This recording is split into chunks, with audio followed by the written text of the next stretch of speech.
Shalom Elohim Bapak Ibu dan teman-teman terkasih dalam Tuhan Yesus Kristus. Puji Tuhan kita berjumpa kembali dalam program Kesaksian Iman yang luar biasa ini. Dan selalu kerinduan saya Bapak Ibu dalam perlindungan Tuhan yang sempurna, sehat, bahagia, dan diberkati Tuhan berlimpah-limpah. Dan tentunya menjadi berkat yang besar bagi banyak orang. Teruslah bersyafaat, teruslah bersaksi, teruslah melayani, dan teruslah mengasihi dan mengampuni. Dan menjadi terang dan garam di muka bumi ini. Puji Tuhan, puji Tuhan, puji Tuhan. Baik, hari ini kita akan mendengarkan kesaksian dari Ibu Sherly Kurniawan Mulyono ya. Kesaksiannya ini luar biasa. Kenapa? Karena beliau berasal dari Buddha yang hidupnya penuh dengan ketakutan, penuh dengan kecemasan karena hidup dalam satu keluarga yang berhimpitan atau berdekatan dengan keluarga besar daripada orang tuanya. Dan itu membuat dia tersiksa, membuat dia ketakutan karena penuh dengan kekerasan, penuh dengan keributan, penuh dengan pertikaian, tidak ada kasih di dalamnya. Dan dia sendiri juga tidak mengerti kenapa dia harus melakukan ibadah ritual yang dia tidak terlalu sukai karena dia tidak mengerti. Dan sampai pada suatu ketika Tuhan menjamah dia dipertemukan dengan seorang anak Tuhan yang begitu ceria, mengasihi, dan percaya diri. Dan anak Tuhan ini adalah anak Tuhan yang sangat berhasil di sekolahnya, tetapi penuh kasih, dan dia mulai ke gereja. Dan di gereja itulah dia mengalami Tuhan, dia mengalami perjumpaan pribadi dengan Tuhan. Sampai akhirnya dia betul-betul berjumpa dengan Tuhan dalam sebuah mimpi. Dan itu membuat dia mengambil keputusan bahwa Yesus itu adalah satu-satunya Tuhan dan Juru Selamat. Nah, bagaimana kisahnya? Mari kita saksikan bersama-sama. Tuhan memberkati. Nama saya adalah Sherly Kurniawan Mulyono. Saat ini usia saya 45 tahun. Saya mempunyai satu suami dan 2 orang anak. Anak saya yang besar, laki-laki, berusia 21 tahun. Anak saya yang kedua, cewek, berusia 14 tahun. Kami bersyukur buat satu keluarga yang Tuhan bentuk dan kami mendedikasikan seluruh hidup kami satu keluarga untuk melayani Tuhan. Sampai hari ini bahkan sampai Maranatha, Tuhan Yesus datang kembali. Dan sampai hari ini saya bersyukur saya masih mendapati keadaan rohani dan kehidupan kami sekeluarga. Kami bergairah mengiring Tuhan Yesus yang sudah kami pilih dan kami sembah sebagai Raja untuk selama-lamanya. Baik Bapak Ibu, terima kasih. Saya akan berbagi kesaksian atas apa yang Tuhan kerjakan dalam hidup saya. Mungkin ini bagi beberapa orang bukan cerita yang spektakuler, tapi saya percaya setiap nafas yang Tuhan berikan dalam hidup saya itu menceritakan kebaikan dan kesetiaan Tuhan. Puji nama Tuhan. Dan saya akan mulai dari saya kecil Bapak Ibu ya. Saya lahir secara prematur, tepatnya 8 bulan. Dan sejak kelahiran saya, waktu itu tahun 81 Bapak Ibu di bulan Januari, saya lahir dan saya sakit-sakitan. Sehingga cukup merepotkan buat orang tua saya merawat saya. Apalagi orang tua saya, mama, setelah saya 3 bulan, harus mengandung adik saya lagi. Dan otomatis saya tidak diberikan ASI. Nah, setumbuhnya saya nggak begitu sehat Bapak Ibu ya. Saya sering sakit-sakitan dan keluar masuk rumah sakit. Akibatnya buat mama saya yang hari itu kami ada di keluarga besar yang seluruhnya memeluk agama Buddha waktu itu. Nah, jadi buat mereka ya hidup secara bebas, tidak ada aturan, tidak ada panduan yang mereka anut, sehingga mereka boleh berkata apa saja, boleh melakukan apa saja. Saya tumbuh di keluarga besar yang kami tinggal di satu rumah yang besar. Kalau Bapak Ibu ketahui, zaman dulu rumah keluarga itu rumah yang besar dan ada 4 kamar yang saling berhadapan ya, Bapak Ibu, 2 kanan dan 2 kiri, dan sekeluarga. Jadi opa, oma, dan mama saya itu 10 bersaudara.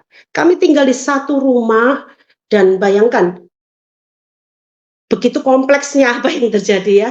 Saya tumbuh dan saya keluar masuk rumah sakit ya, dan akibatnya saya sering membuat orang tua saya kesal ya, karena harus merawat, capek dan lain-lain. Dan saya tumbuh tanpa ada panutan, tanpa ada pujian, sehingga saya menyadari bahwa ketika saya SD, Bapak Ibu, saya begitu minder, saya begitu tidak percaya diri dengan keadaan saya. Dan puji Tuhan ya, kalau saya hari ini bisa berkata, opa saya itu adalah satu-satunya orang yang paling menyayangi saya waktu itu. Yang selalu membela saya, karena menurut opa saya ini nggak ada yang nyayang waktu itu ya. Jadi beliau yang satu-satunya orang yang paling menyayangi saya. Gitu. Nah, sejalannya waktu itu saya ingat saya duduk di kelas 4 SD, Bapak Ibu ya. Saya merasa di rumah yang saya tinggali bersama keluarga besar itu begitu apa ya, menyeramkan ya. Karena setiap hari yang terjadi adalah pertengkaran, perselisihan antara satu dengan yang lain, apalagi beberapa adik-adik dari mama saya sudah menikah dan punya anak, sehingga masalah yang terjadi di rumah itu sangat kompleks ya.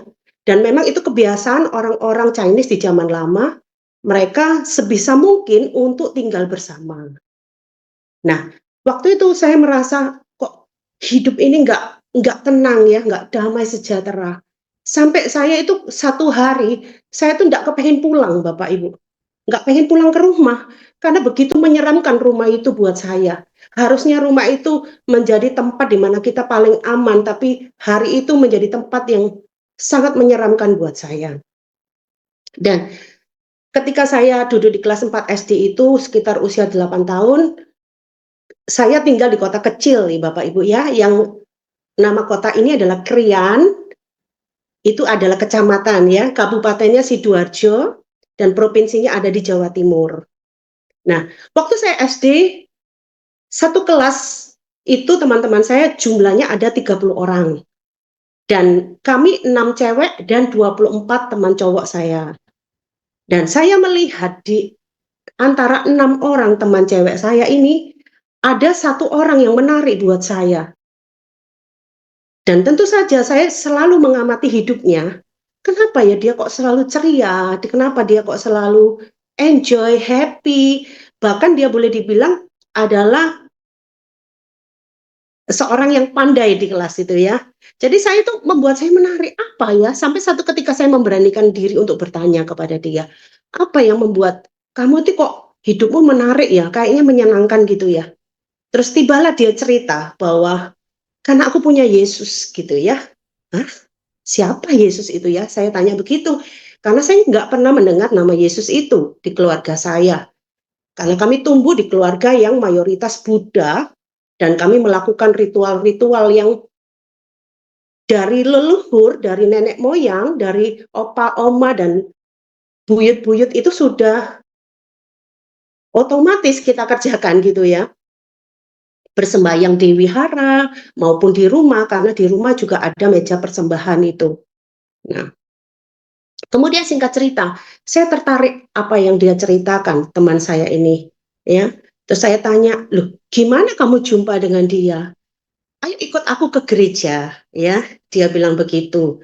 Rupanya gereja yang dia kunjungi ini adalah nggak jauh dari tempat saya tinggal, Bapak Ibu. Itu hanya sekitar 200 meter, ya. Dan kebetulan kalau dia ke gereja tiap hari Minggu, dia selalu lewat depan rumah saya. Sampai akhirnya saya tertarik untuk datang, ya. Kemudian tentu saja saya izin dengan orang tua saya. Orang tua saya kebetulan saat itu mungkin ya, karena sibuk kerja dan lain-lain, apalagi kalau hari Minggu itu tokonya rame, Bapak Ibu ya. Sehingga buat orang tua saya ya sudahlah, pokoknya anak-anak di rumah mau melakukan apa yang penting nggak ganggu kita kerja gitu. Akhirnya saya diperbolehkan, ya. Saya diperbolehkan, saya ikut teman saya ke gereja.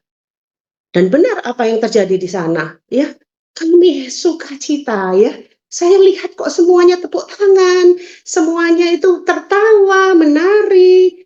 Terus bahkan ada teman saya yang menangis. Dan waktu itu saya ke gereja itu itu adalah gereja Protestan ya. Kami ikut sekolah minggunya, terus dibagikan firman yang mungkin saya hari itu enggak ngerti ya, apa yang disampaikan. Tapi yang saya tahu di situ diajarkan hal-hal yang baik ya. Kemudian saya melakukan itu beberapa kali minggu ya. Setiap minggu pagi dia lewat ke rumah saya dan dia selalu jemput saya dan saya ikut di kebaktian sekolah minggu itu. Sampai kira-kira mungkin beberapa bulan ke depan ya, opa saya mengetahui kalau saya ternyata pergi ke gereja tiap minggu. Opa saya yang hari itu adalah orang yang paling menyayangi saya, ya. Tahu saya ke gereja, beliau marah besar dan dia ngomong begini sama saya ya, "Kalau kamu masih ke gereja, ya, opa nggak akan sayang sama kamu lagi." Gitu ya. Saya anak kecil yang waktu itu ya Bapak Ibu ya, saya mikir, "Loh kalau opa nggak sayang sama saya siapa yang menyayangi saya ya?" Saya nangis Bapak Ibu, saya sedih ya. Kemudian saya ingat apa yang kakak sekolah minggu itu katakan ya, "Kalau kamu sedih, kalau kamu nggak ada teman untuk ngobrol ya, kamu bisa berdoa sama Tuhan ya." Kemudian singkat cerita, saya selalu doa, saya nggak tahu apa yang saya doakan Bapak Ibu. Saya cuma manggil aja Tuhan, Tuhan Yesus, kadang ya Tuhan ya. Saya cuma bicara cerita seperti saya cerita sama rekan, seperti teman ya. Saya bilang, Tuhan, aku sedih, aku nggak punya teman untuk ngobrol. Kalau aku nggak ke gereja lagi, aku akan kesepian, aku akan nggak punya teman dan lain-lain gitu ya. Nah, kemudian apa yang terjadi Bapak Ibu? Opa saya ultimatum itu ya. Nah, karena apa? Karena di Kristen, waktu itu di gereja yang Protestan kita sekolah minggu, kita ndak boleh pegang hio, ya. Sedangkan di rumah ibadah itu harus pegang hio. Ya, kita harus mempersembahkan tiap tanggal 1 dan tanggal 15 itu kita harus bersembayang kepada leluhur dan lain-lain ya. Tapi ketika saya tahu apa yang benar yang diajarkan oleh kakak-kakak sekolah minggu waktu itu ya, saya nggak mau pegang. Ya, yang saya tahu hari itu saya mau taat, saya mau menyenangkan Tuhan gitu ya. Entah apa yang membuat saya, pokoknya saya nggak boleh membuat Tuhan sedih. Karena selama ini saya selalu Tuhan yang jaga hidup saya ya. Kemudian singkat cerita ya, apa saya tahu dan melarang, akhirnya benar saya tidak diperbolehkan untuk ke gereja lagi. Ya, saya sedih Bapak Ibu ya. Kemudian bertumbuhnya saya kelas 5, kelas 6, ya, sampai akhirnya ada acara KKR, ada acara besar di gereja itu ya. Saya mencoba untuk izin datang ya. Saya bilang diundang teman ulang tahun atau pesta waktu itu. Nah, kemudian saya datang ke acara KKR itu dan apa yang terjadi? Di situ Bapak Pendeta yang sedang berkhotbah memberikan tantangan untuk kita maju ke depan bagi anak-anak yang mau menyerahkan hidupnya kepada Tuhan. Rasanya kaki saya ini nggak bisa tahan Bapak Ibu ya. Saya lari dari bangku yang tengah sampai ke mimbar. Saya maju dan saya nangis Bapak Ibu ya. Saya mengangkat tangan, saya berdoa, Tuhan, saya mau ikut Engkau. Saya mau menyerahkan hidup saya kepada Tuhan ya. Dan singkat cerita saya didoakan dan saya menangis Bapak Ibu ya. Enggak tahu saya apa yang saya tangisi tapi yang saya tahu ya ada damai sejahtera yang mengalir dalam hidup saya mulai atas sampai ke bawah kaki saya sekujur tubuh ini. Dan saya nangis Bapak Ibu ya. Kemudian saya ditenangkan ya, saya dipeluk ya. Selama ini Bapak Ibu saya belum pernah ya, orang tua saya pun aja enggak pernah kasih pelukan kepada saya ya, karena mereka juga cuek gitu loh. Nah, kemudian setelah pulang dari KKR itu, pendeta ini mendoakan kita semua dan berbicara, siapa yang mau didoakan? Siapa yang mau orang tuanya juga diselamatkan? Ya, kemudian saya angkat tangan dan saya berdoa, Tuhan selamatkan papa dan mama saya, selamatkan kakak dan adik saya ya. Saya 3 bersaudara Bapak Ibu, kakak saya laki-laki dan adik saya perempuan. Nah, kemudian singkat cerita, kami tidak lagi ke gereja itu dan saya beranjak di SMP, Bapak Ibu. Puji Tuhan, waktu SMP saya masuk di sekolah Nasrani. Waktu SD saya masuk di sekolah Katolik, Bapak Ibu ya. Nah, akhirnya kami sering ke gereja Katolik karena di SD itu kan basisnya Katolik ya. Nah, kalau Katolik, opa saya menyetujui, kamu boleh ke Katolik, tapi kamu tidak boleh ke Kristen ya. Di Katolik karena apa? Boleh pegang hiu dan melakukan ritual-ritual yang lain gitu ya. Dan saya bersyukur ketika saya SMP, saya masuk di sekolah Nasrani. Ya, di situ saya ketemu teman-teman yang luar biasa, dan setiap hari Sabtu itu ada persekutuan doa di sekolah itu. Ya, setiap minggu, tiap Sabtunya saya ikut persekutuan doa di tempat itu. Saya bersuka cita, Bapak Ibu ya, karena wah, saya menemukan apa yang hilang dalam hidup saya, yang tadinya ada kemudian hilang ya, karena nggak boleh dengan opa oma itu. Dan singkat cerita, apa yang terjadi Bapak Ibu? Meskipun saya sekolah di sekolah Nasrani, tapi saya ke gereja Katolik, gitu ya. Ya, tidak ada yang salah, tapi saya merasa kok beda gitu ya suasananya gitu ya. Kemudian tanggal 10 Agustus 93, Tuhan izinkan opa saya meninggal. Mendapat serangan jantung malam hari dan tidak tertolong nyawanya. Akhirnya beliau meninggal di tempat, di rumah, dan kami semua mengalami kesedihan yang luar biasa. Karena opa ini adalah orang satu-satunya yang kita selalu andalkan, yang kita selalu panutkan ya, orang yang selalu kita anggap yang tua dan lain hal ya. Nah, setelah kematian opa, karena beliau adalah Buddha ya, jadi ritual untuk penguburannya cukup lama, ada 1 minggu untuk disemayamkan di rumah. Di situ karena kental ya agama Buddhanya, jadi kita panggil suhu di rumah untuk mengatur semua ritual dari hari ke-1 sampai hari ke-7, karena mereka menghitung hari baik untuk memakamkan opa saya. Ya. Dan apa yang Bapak Ibu ketahui, saya benar-benar nggak mau ya. Ketika saya disuruh makan makanan yang sudah dipersembahkan di meja sembayang, ketika kami harus berdoa dengan hiu, kami harus membakar dupa, kertas uang dan lain-lain ya. Saya tidak mau lakukan itu. Ya, saya tahu itu tidak menyenangkan hati Tuhan. Dan saya benar-benar cari cara supaya saya nggak ikut di acara itu gitu ya. Ketika acara berdoa, saya berusaha untuk pergi kemana supaya saya nggak pegang hiu itu, Bapak Ibu ya. Saya tahu itu semua Roh Kudus yang menolong saya ya. Kemudian 7 hari melakukan ritual persemayaman sampai hari penguburan tiba ya. Di tempat kuburan itu juga mereka bersembayang, mereka berdoa untuk leluhur dan lain-lain. Saya tetap tidak lakukan itu. Ya.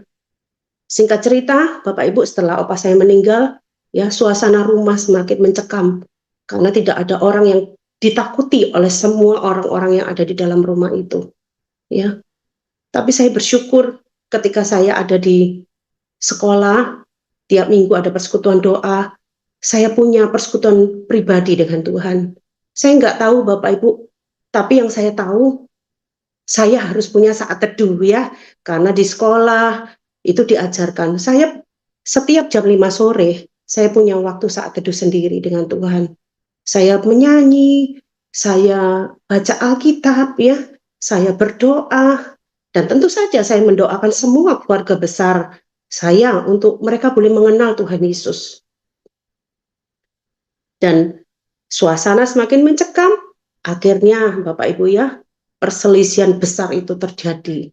Sampai akhirnya antara mama saya dan adiknya yang paling kecil, ini ada di satu pertengkaran sampai mereka itu, yang kecil adik mama saya yang ke-10, itu sampai bawa pisau ya, ingin membunuh mama saya. Karena biasalah Bapak Ibu ya, karena merasa paling kecil, paling tidak diperhatikan, ingin mendapat hal yang besar. Nah, akhirnya dia melakukan hal yang menurut kami itu sangat kurang ajar gitu ya. Dan betul, keadaan rumah itu tidak membaik tapi malah memburuk. Sampai dilerai oleh keluarga-keluarga yang lebih dituakan, tapi tetap tidak menjadi baik di keluarga itu. Nah, singkat cerita, ya, kami dikenalkan oleh seorang rekan, ya, satu Bapak Pendeta. Nah, Bapak Pendeta inilah yang masuk dalam keluarga kami dan menjadi Bapak rohani buat kami, ya. Kemudian singkat cerita kami dituntun, Bapak Ibu. Kami dituntun untuk pertama-tama pasti untuk menyelesaikan perkara di rumah itu. Yang kita anggap beliau ini bijak seperti opa saya, ya. Kami dituntun, kami dinasehati, kami dimediasi, sehingga semua anak-anaknya ini boleh jelas keadaannya. Karena bayangkan Bapak Ibu, 10 orang dengan pasangan mereka masing-masing yang saat itu 3 orang belum menikah, tahun 93 itu ya. Bayangkan keluarga besar banyak orang di situ. Akhirnya mereka membantu kami, Bapak Pendeta dan Ibu Pendeta ini, ya. Tentu saja beberapa adik-adik dari mama saya tidak bisa menerima beliau, ya, karena dianggap orang luar, ya, beda kepercayaan, ngatur-ngatur gitu ya. Nah, dan satu hal yang beliau kerjakan, beliau memasukkan nilai-nilai Kristen kepada keluarga kami, ya. Sampai singkat cerita dituntun kami semua, kami boleh satu persatu mau menerima beliau didoakan, dan sampai akhirnya tahun 97, ya, opa saya tidak ada 93, tahun 97 meja persembahan yang ada di rumah, meja sembahyang itu dibongkar, ya. Kita tidak lagi bersembahyang, ya. Yang tadinya tiap tanggal 1 dan tanggal 15 kita harus makan makanan yang sudah dipersembahkan kepada leluhur. Kita harus berdoa kepada leluhur kita. Kita harus ya melakukan ritual-ritual begitulah. Tapi saya bersyukur hari itu meja itu dibongkar dan kita tidak lagi bersembahyang di rumah, ya. Sekalipun kalau ke wihara jarang ya Bapak Ibu ya. Lebih sering di rumah melakukan ibadahnya di pagi hari atau di malam hari biasanya. Nah, kemudian yang saya ingat waktu itu SMA, saya SMA duduk di bangku SMA, Bapak Ibu. Satu malam Tuhan menjumpai saya secara pribadi ketika saya ada di kamar doa saya.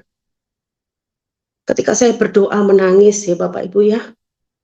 Tapi tangisan itu saya jelas untuk keluarga saya. Saya rindu keluarga besar saya diselamatkan, menikmati kasih Tuhan yang saya dapatkan, damai sejahtera yang saya dapatkan, Bapak Ibu. Tuhan menjumpai saya dalam satu sosok yang terang, ya, satu sosok yang memeluk saya dengan erat, ya. Saya menangis, Bapak Ibu, ya, sampai tidak tertahankan tangisan saya. Saya tidak tahu apakah saya waktu itu nangis dan orang di luar kamar saya terdengar tangisan saya nggak tahu. Tapi yang saya tahu, saya nangis sekencang-kencangnya waktu itu ya. Dan saya bersyukur Bapak Ibu, saya mendapatkan satu pelukan hangat yang membuat hidup saya menjadi tenang. Dan saya berkata waktu itu, saya ingat dengan jelas ya, Tuhan, aku tidak akan melepaskan Engkau. Sampai kapanpun, aku tidak akan melepaskan Engkau. Mulai hari ini aku benar-benar mau hidup mempersembahkan seluruh hidupku, tubuh, jiwa, dan rohku. Ya, apapun Bapak, itu ya. Sampai saya itu pegang Alkitab Bapak Ibu ya. Sampai saya itu genggam erat ya. Saya bilang saya tidak akan melepaskan Engkau Tuhan apapun yang terjadi. Karena saya tahu sejak saya ketemu Tuhan Yesus waktu kelas 6 SD, Tuhan sudah buat hidup saya luar biasa. Saya kuat sampai hari itu, sampai saya duduk di kelas SMA, itu karena Tuhan Bapak Ibu. Dan singkat cerita, orang tua saya, Papa dan Mama, melihat perubahan hidup saya. Ya, tadinya saya SD itu Bapak Ibu ya, sekolah secara akademik itu sangat minim, nilai-nilai saya itu selalu ngepres Bapak Ibu ya. Nggak pernah saya itu juara atau masuk 5 besar dan lain ya. Sementara adik saya itu sangat cerdas Bapak Ibu ya. Kakak saya juga masih oke lah ya. Saya itu yang paling minim dalam secara akademis. Nah, SMP pun juga Bapak Ibu. Bahkan saya kalau dibilang SD itu saya nggak lulus tapi lolos ya. Waktu SMP saya ya oke lah nilainya masih rata-rata, lebih better dibanding waktu SD.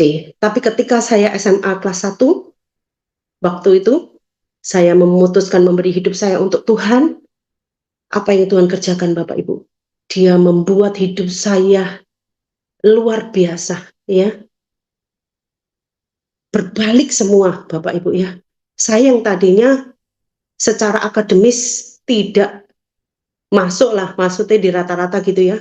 Waktu SMA saya menjadi orang-orang yang diperhitungkan di kelas itu ya. Saya masuk di 3 besar ya. Tentu saja saya melakukan bagian saya. Saya rajin belajar ya, saya konsentrasi di kelas.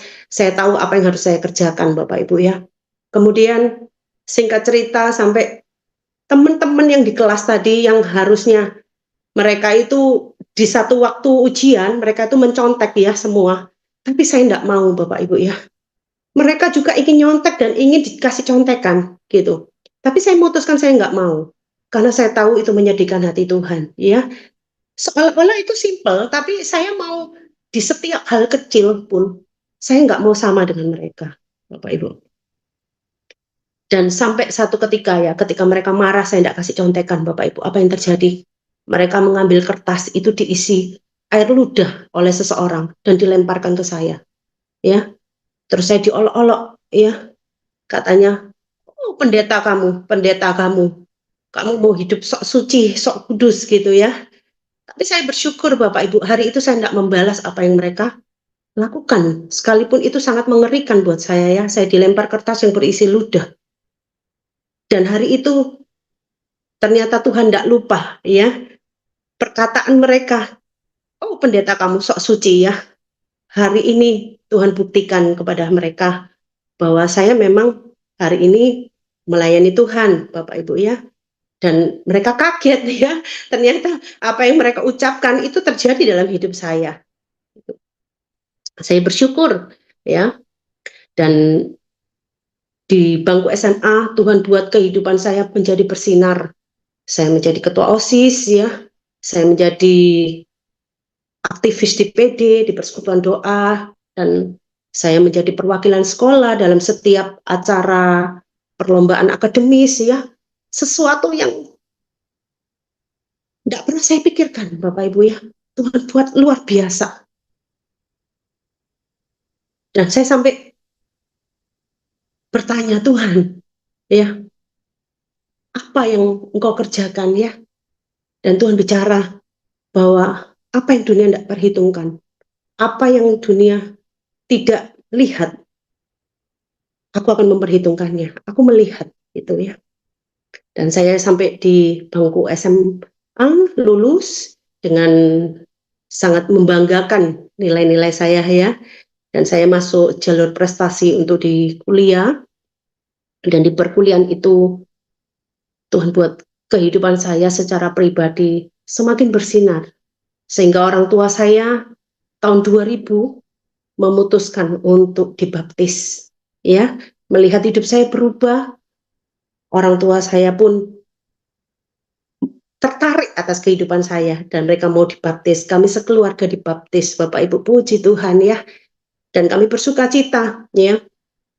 Satu orang diselamatkan, seluruh keluarga diselamatkan. Dan saya mau persingkat Bapak Ibu ya, di perkuliahan itu Tuhan buat lancar semuanya sampai saya diwisuda. Dan tahun 2002, itu Maret, saya diwisuda, dan saya memutuskan untuk kuliah melanjutkan di S2 Teologi ya. Saya tahu Bapak Ibu tidak ada rencana Tuhan yang gagal dalam hidup saya. Saya tahu Tuhan sudah pilih, Tuhan sudah tentukan, Tuhan sudah benarkan, Tuhan jumpai saya secara pribadi. Saya tahu panggilan itu semakin kuat ya, ketika saya 2002 Maret saya wisuda S1, langsung kemudian September saya melanjutkan sekolah S2 saya di teologi ya. Saya tahu panggilan itu semakin kuat, semakin teguh, Bapak Ibu. Dan karena saya 2004 menikah, tahun 2004 itu saya juga sempat vakum di S2 saya. Kemudian saya melanjutkan lagi dan saya diwisuda S2 tahun 2006. Dan puji Tuhan, sampai hari ini saya boleh melayani Tuhan. Saya tahu apa yang saya lakukan, panggilan ini begitu jelas sampai hari ini.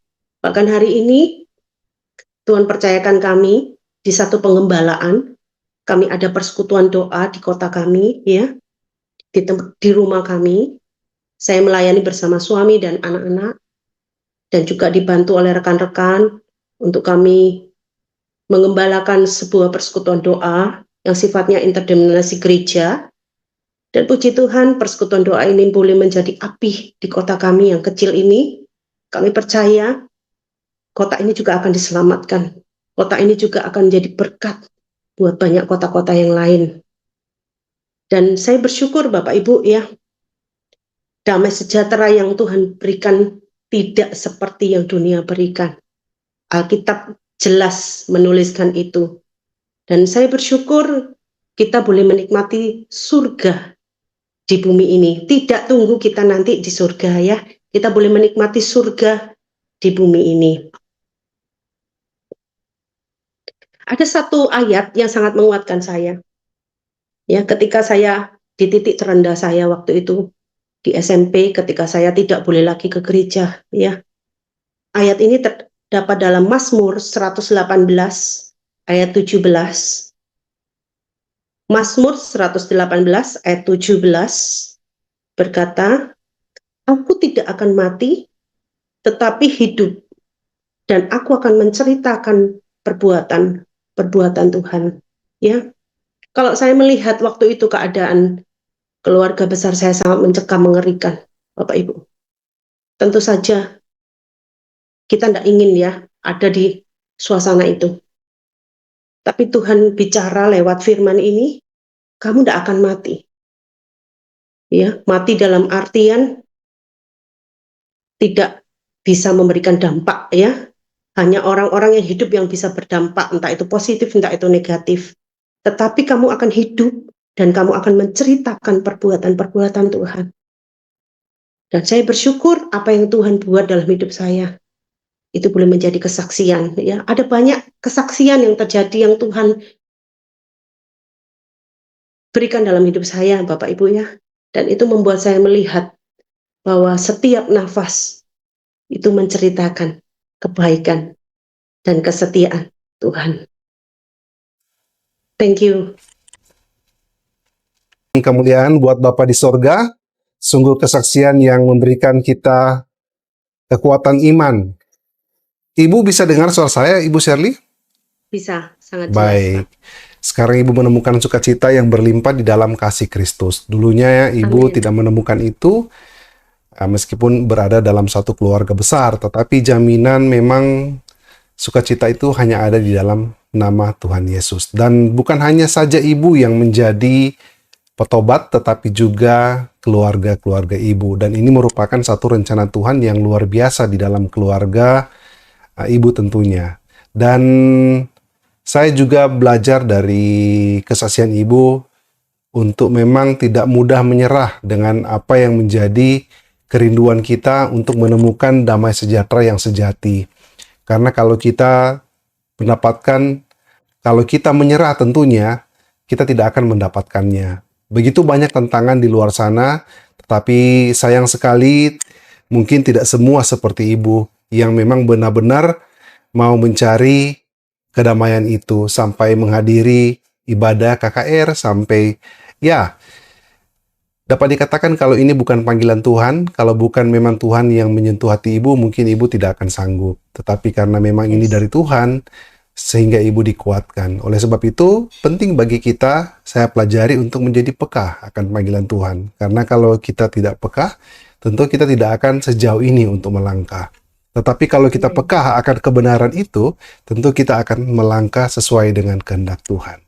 Luar biasa, Ibu Sherlia. Semoga kesaksian Ibu ini bukan hanya ditonton oleh teman-teman yang ada di YouTube, tetapi juga dibagikan di grup-grup rohani ataupun di media sosial lainnya, sehingga lebih banyak orang yang dikuatkan, diberkati, dan tentu bertobat, menemukan kebenaran yang sejati di dalam nama Tuhan Yesus, ya. Untuk kemuliaan Bapa di sorga. Baik, Ibu Shirley, saya akan berikan waktu singkat kepada Ibu, mungkin 10 menit. Ya, Ibu bisa menutupinya, barangkali ada kesimpulan yang Ibu mau tekankan, Ibu mau bagikan kepada sahabat-sahabat yang sedang menyaksikan pada malam hari ini, dan sesudah itu kita akan tutup dengan doa, Ibu Shirley. Apakah ada, Ibu? Ada. Sebentar saya akan Boleh. buka ayatnya Silakan. ya. Dalam Roma 5 ayat yang ke-8. Roma 5 ayat ke-8. Saya bantu ya. Iya. Mungkin di Zoom tidak kelihatan, tetapi di layar YouTube kelihatan. Roma 5 ayatnya Ayat ke-8. Ya. Oke. Saya akan bagi buat kita semua. Akan tetapi Allah menunjukkan kasih-Nya kepada kita. Oleh karena Kristus telah mati untuk kita ketika kita masih berdosa. Iya. Saya mau katakan buat kita semua, Bapak, Ibu, dan saya adalah target kasih-Nya Tuhan. Amin. Engkau ditentukan, engkau dipilih, engkau dibenarkan, supaya kita menjadi anak-anak Allah kembali. Dunia tidak bisa memisahkan kita dari kasih Tuhan. Dan apa yang sudah ada di rencana Tuhan tidak akan pernah gagal. Meskipun banyak orang ingin menarik kita, tapi Tuhan pegang kendali, ya, sehingga rencananya tidak pernah gagal. Selama kita berespon dengan benar. Saya mendorong kita setuju. semua, Bapak Ibu. Mari kita responi benar apa yang terjadi dalam hidup kita. Ya, sekalipun kita belum melihat, ya. Saya selama kenal Yesus sampai saya melihat seluruh keluarga besar saya diselamatkan, itu adalah 13 tahun, Bapak Ibu. Tidak mudah, tapi saya bersaksi hari ini, mama saya menjadi saksinya. Saya tidak pernah berhenti untuk ada di kamar doa saya. Saya tahu bukan hari ini mungkin orang melihat saya dari mimbar ke mimbar, panggung ke panggung, tapi mereka tidak melihat ketika saya ada di kamar doa saya. Itulah yang terpenting buat Tuhan. Itu yang Tuhan perhitungkan. Seperti kita menaiki sebuah anak tangga, ya, kita berdoa yang tidak putus-putusnya. Itu kita sedang naik setiap step. Kita akan melihat, Bapak Ibu, seperti apa yang Tuhan lihat. Dia punya rencana yang luar biasa bagi kita anak-anaknya. Bahkan dia menunjukkan kasih-Nya ketika kita masih berdosa, supaya kita kembali menjadi anak-anak Allah. Ayo, hari ini saya mendorong kita semua. Engkau yang sudah dipilih, ditentukan, dibenarkan. Jangan pernah engkau melepaskan kepercayaanmu, melepaskan imanmu. Tetaplah sekali Yesus, tetap Yesus. Amin. Karena kita akan menerima upah kita saat nanti ada di pengadilan terakhir.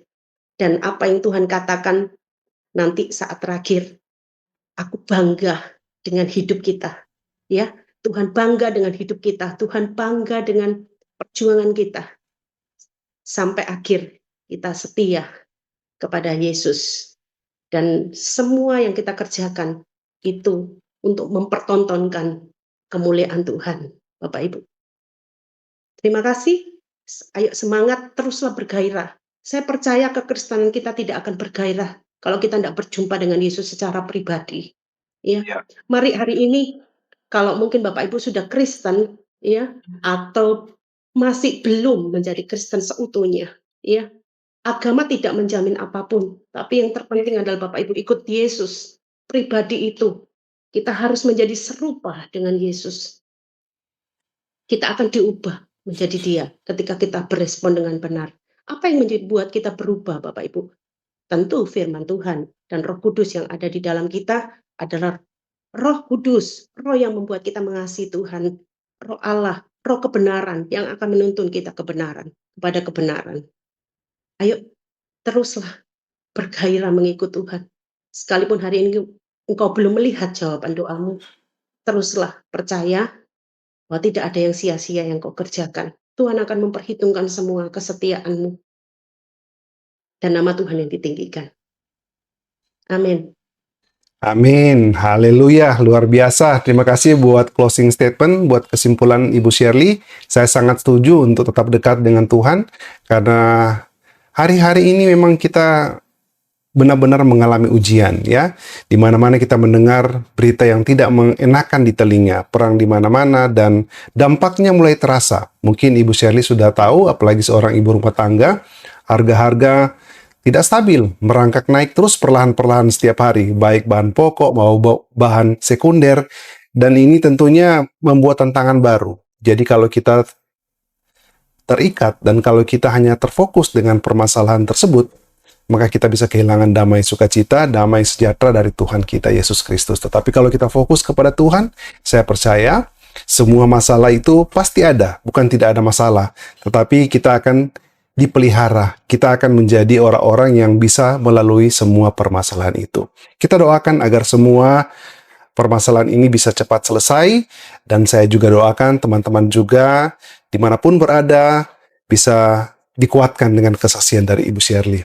Puji Tuhan, puji Tuhan, puji Tuhan, puji Tuhan, kesaksian yang luar biasa dari Ibu Shirley, ya. Kita melihat bagaimana satu keluarganya, ya, akhirnya bertobat dan menerima Yesus sebagai Tuhan dan juru selamat mereka secara pribadi. Dan disinilah karya Tuhan yang luar biasa. Sampai hari ini Ibu Shirley melayani Tuhan, menjadi seorang hamba Tuhan, dan aktif bersama suami dan kedua anaknya menjadi pelayan Tuhan. Karena kita tahu, ya, padi sudah mulai menguning, tuayan sudah mulai menguning, dan kita harus aktif melayani Tuhan. Apalagi menjelang hari kedatangan Tuhan ini. Hari-hari ini tidak sungguh baik, tetapi Tuhan akan memakai kita untuk menjadi alatnya di tangannya yang luar biasa untuk membawa Injil keselamatan kepada setiap jiwa. Tetaplah setia, tetaplah percaya, tetaplah mengasihi, tetaplah mengampuni, menjadilah berkat, teruslah bersyafaat, teruslah berdoa, dan teruslah bersaksi menginjil. Tuhan beserta kita sekarang dan sampai selama-lamanya, di dalam nama Bapa dan Anak dan Roh Kudus, di dalam nama Tuhan Yesus Kristus. Haleluya, haleluya, haleluya. Amin, amin, amin, amin, amin, amin.